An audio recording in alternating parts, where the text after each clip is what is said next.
Guys, welcome back to my channel Ishita's lifestyle. তো তোমরা সবাই কেমন আছো? আশা করি খুব ভালো আছো। আমিও খুব ভালো আছি। তো তোমাদের তো সরিষের সাথে আলাপ আগেই হয়ে গেছে। তো তোমাদের সাথে একটা কথা শেয়ার করি, মানে আমি যেটা করি সরিষের সাথে। কি বলতো, আমি না ওকে কখনো কোনো বাধা ধরা টাইমে বই নিয়ে পড়তে বসাই না। তাহলে কী হবে, আমার পড়াশোনার প্রতি একটা ভয় চলে আসবে যে এই টাইমটাতে আমাকে মাম্মা পড়তে বসাবেই। আমি সারাদিন ও যেভাবে খেলে, ও যেভাবে থাকে, সেইভাবেই তার মধ্যে থেকে ওকে পড়াশোনাটা করানোর চেষ্টা করি। কী বলতো, ধরো আমার সাথে কখনো রান্নাঘরে রয়েছে, তার মধ্যে যেসব ভেজিটেবলস, যেসব ফ্রুটসগুলো রয়েছে, আমি ওগুলো ওকে বলি যে এগুলো কাউন্ট করো। তাহলে কি ওর মধ্যে, সেই কাউন্টের মধ্যে থেকে ওর 1-2টা কাউন্ট হয়ে যাচ্ছে, 1-2টা হয়ে যাচ্ছে গোনা।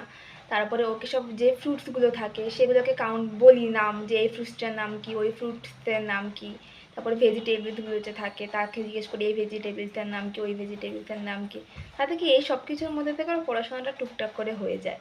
তারপর ওর যে খেলনাগুলো আছে সেই খেলনাগুলোতে মানে ওকে আমি কাউন্ট করতে বলি, তোমার কটা কার আছে, তোমার কটা ডল আছে, তুমি এইভাবে কাউন্ট করো। হ্যাঁ, মানে এইভাবে না ওর সাথে খেলার ছলে পড়াশোনাটা করি, যাতে ওর মধ্যে কোনো ভয় না থাকে যে পড়াশোনাটা একটা খুব বাজে ব্যাপার বা এমন কিছু। আমি না পড়াটা ওর মধ্যে একটা ইন্টারেস্টিংভাবে দিতে চাই, যাতে মানে ওর সব কিছুর প্রতি একটা আগ্রহ হয়, ওর পড়াশোনাটাও যেন একটা আগ্রহ নিয়েই পড়তে বসে। তো এটাই, মানে তোমাদেরকেও এটাই বলার যে কখনো ওদের ওপর কোনো প্রেশার ক্রিয়েট করবে না। জোর করে ওদেরকে যত পড়তে বসবে ওদের পড়ার প্রতি সেই ভয়টা চলে আসবে। চেষ্টা করবে খেলাধুলার মধ্যে থেকে ওকে যেন পড়াটা শেখাতে পারো। তো চলো আজকে এত অবধি।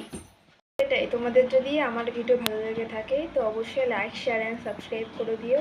আর আমার থেকে তোমাদের কিছু জানার থাকে তো অবশ্যই আমাকে সেটা কমেন্ট বক্সে জানিও। বাই।